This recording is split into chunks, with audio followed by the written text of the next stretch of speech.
Berjanjilah untuk membuang sampah pada tempatnya.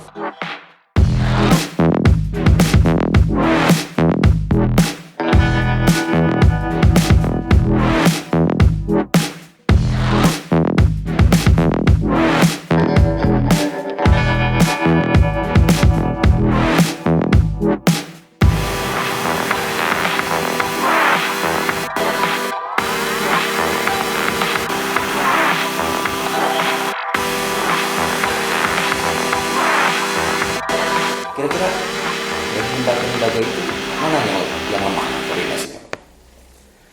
Sebenarnya kami cukup instan untuk melakukan koordinasi.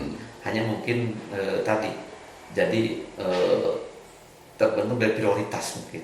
Apakah penanganan limbah ini tidak prioritas gitu kan oleh SKPD tersebut, atau memang merupakan hanya ya belum ada ketersediaan perangkatnya itu, karena menyangkut dengan ranah yang harus diperhatikan oleh penegakan hukum di lingkungan ini cukup harus terpenuhi syarat-syaratnya, harus ada PPNS-nya gitu kan, betul. harus ada perangkat. Tapi kan di Satpol PP misalkan kan ada itu PPNS. maksudnya. Jadi apakah itu memang akan difungsikan atau tidak? Jadi tergantung dari lembaganya itu. Artinya yang paling lemah Bapak bisa sebutkan Satpol PP. Karena yang menangani penanganan kejahatan lingkungan itu adalah hanya Satpol PP gitu kan, yang ada di kita itu. Karena kita tidak mempunyai PPNS. Ya. Harusnya memang di LH itu ada pejabat penanganan. Harusnya Pak. Gitu. Kenapa Bapak nggak ngusulin itu kira-kira? Itu tadi dari sisi SDM, karena kita kekurangan untuk mengisi struktural saja, kita kekurangan. Nah, jadi dikasih jatah gitu, dikasih untuk fungsional terbatas saja jatahnya. Karena memang sarjana lingkungan di Kabupaten Garut terbatas. Mudah-mudahan tadi kalau ada pengadaan CPNS. Nah, baru tahun ini ada banyak loh Pak orang yang gitu. Nah, makanya tahun ini kita mendapatkan ada tenaga ahli lingkungan. Gitu. Jadi itulah kami yang gunakan itu. Jadi baru 2 orang yang kami terima itu. 2 orang itu ya. Itu cukup untuk tambahan untuk itu ya. Karena kan kita harus bersepakat nih. Kita warga negara juga sama sebetulnya. Artinya lingkungan ini harus benar-benar diekstraordinarikan sebetulnya, baik dari sisi perencanaan, SDM yang disiapkan di dalam lembaga LH, bagaimana kepastian koordinasi dengan lembaga-lembaga lain untuk menjalankan aturan, lalu dukungan anggaran ya yang sebetulnya harus extraordinary juga, harus besar. Pak U merencanakan ada peningkatan anggaran nggak Pak di tahun depan? Saya berpikir gini, dengan tadi melihat existing di lapangan, tadi adanya kerusakan lingkungan, terus penanganan limbah yang tidak ada perhatian. Idealnya saya berpikir gitu tadi. Pertama, kalau sudah penambahan ini kami akan usulkan menjadi PPNS. Oke, jadi biar bisa ngeluarin notifikasi Pak ya. Jadi manakala dia ada melakukan pemeriksaan lingkungan, dia menjadi sudah melekat di sananya. Karena kalau tidak menjadi pejabat lingkungan, jangan harap itu kita mendapat legalitas ataupun mendapat pengakuan itu aja yang bersalah. Betul, setuju. Jadi harus ada pejabat lingkungan. Nah itu, jadi karena baru dikirim itu, kami belum bisa dididik dan dilatih. Nah itu tujuannya ke sana. Yang kedua, kami berharap bahwa karena sekarang itu untuk jangka pendeknya ada di lingkungan Satpol PP, mudah-mudahan Satpol PP ada melakukan action seperti begitu, sehingga tadi kerusakan lingkungan atau masalah lingkungan ini bisa teratasi. Nah itu. Ini yang agak aneh sebetulnya. Di Satpol PP itu ada PPNS yang punya juga sebagian, dia punya legalitas untuk melakukan pemeriksaan terkait dengan hukum-hukum lingkungan. Yang kita bingung itu disiplin ilmu yang ada di PPNS itu apa? Karena kan dia akan multidimensi, ya kan? Karena kan Perda yang ada unsur pidana atau sanksi administratif juga kan tidak hanya bicara lingkungan, banyak stakeholder yang lain gitu ya. Nah sehingga agak aneh Pak kalau seandainya dalam tahun ini Bapak tidak bisa menyediakan PPNS di internal. Padahal itu adalah utama. Jadi kan kalau PPNS itu kan bisa mengeluarkan notifikasi yang pada ujungnya dia akan menjadi surat yang punya kekuatan untuk ditindaklanjuti ke APH kan tentunya kalau memang ditemukan unsur pidana. Berapa PPNS yang diminta oleh Bapak? Saya rasakan dengan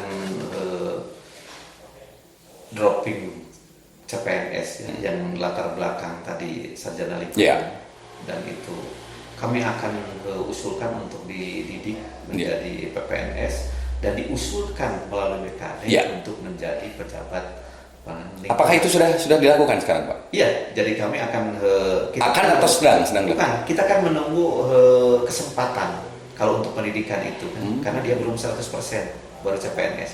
Oh, Gitu. baru. Harus PNS dulu. Oh, dia baru honorer gitu. Bukan, penerimaan yang baru itu. Yang kemarin. Ya, Oh. jadi baru dikirim, kita mendaftar mesti. Itu yang menurut hemat saya, menurut tadi itu Akan yang- dipersonifikasi sebagai Nah, PNS gitu ya, secara PNS, jabatan. karena Oke. persyaratannya begitu. Iya. Percuma kita mengusulkan yang tidak kredibel gitu, Iya, yang tidak betul. sesuai dengan disiplin ilmunya, Betul. karena kan mubazir. Iya, Mereka karena- akan ditarik ke lingkungan. Kalau dia sebagai sarjana teknik lingkungan itu akan Ya, dia akan lebih positif ya. Jadi saat ini kan lingkungan di Garut itu problemnya di mana-mana, Pak ya. Ya kan. Jadi saya bisa asumsikan di awal bahwa sebaik apapun laporan pemerintah, tapi kita di lapangan melihat seolah-olah Garut itu tidak punya identitas. Kalau kita masuk dari Lebak Jero perbatasan sampai ke ya paling enggak Kecamatan Tarogong lah gitu ya. Kita lihat sanitasi, pinggir-pinggir jalan itu kan kayak jauh lah dari visualisasi artistik gitu ya. Yang ada pun sepertinya ini yang ngurusnya ini gimana nih? Apa langkah Bapak untuk paling tidak kita itu punya identitas lah gitu dalam penglihatan orang tamu-tamu. Sebenarnya pada saat saya di PUPR, saya obsesi itu akan dituangkan. Dari mulai masuk Garut, itu akan terasa bahwa Garut itu apa? Kan? Iya, betul. Nah, dari mulai penerimaan maaf ini tentang gapura yang ada, itu terus ditindaklanjuti dengan penataan Betul. di sekitarnya sampai kepada tarif perbatasan perkotaan. Itu akan menandakan bahwa kita itu sudah masuk Kabupaten Garut Iya. sebagai daerah wisata ataupun daerah produk penghasilnya apa kan? Ya, identitasnya jelas lah gitu ya. Identitasnya itu yang menurut hemat kami tidak oleh satu KPD. Yang sudah Bapak lakukan apa di situ waktu itu? Sebenarnya saya permulaan untuk ini sudah mengusulkan bahwa brand Kabupaten Garut itu kan maaf bahwa kita tidak lepas dari domba Garut aslinya kan. Itu yang menurut hemat saya tidak ada di daerah kabupaten lain. Domba Garut itu adalah itu. Nah itu saya ingin membuat pintu masuk itu seperti itu. Tapi dengan cara ya menuangkan dari sisi filosofinya saja bahwa kita adalah penghasil. Oke, kalau itu kan sebetulnya harusnya segmennya dinas pariwisata tuh harusnya kan. Kalau misalkan yang sifatnya heritage itu domba. Ini yang saya fokus itu tadi. Ini sanitasi ini ya saya lihat itu ya buruk lah gitu ya, buruk sekali gitu. Nggak ada identitas sanitasi yang tertata rapi gitu ya, artistik dan segala macam gitu.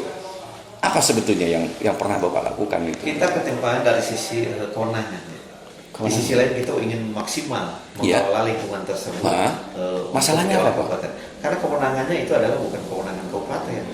Contoh saja jalan, Oke. itu kan jalan provinsi. Oke. Kita yang tidak berhak untuk menangani. Sampai pinggirnya juga tidak bisa gitu kan, kalau jalan itu. Itulah yang maksudnya DMJ itu daerah milik jalan itu adalah dari mulai sempadan jalan Ya. sampai kepada Saya jalan. kalau berangkat ke Tasik Pak, ke Ciamis, ke Purwakarta, bagus tuh Pak. Kenapa Garut itu buruk? Karena provinsinya kan di bawah gubernur yang sama, anggaran yang sama, backlog yang sama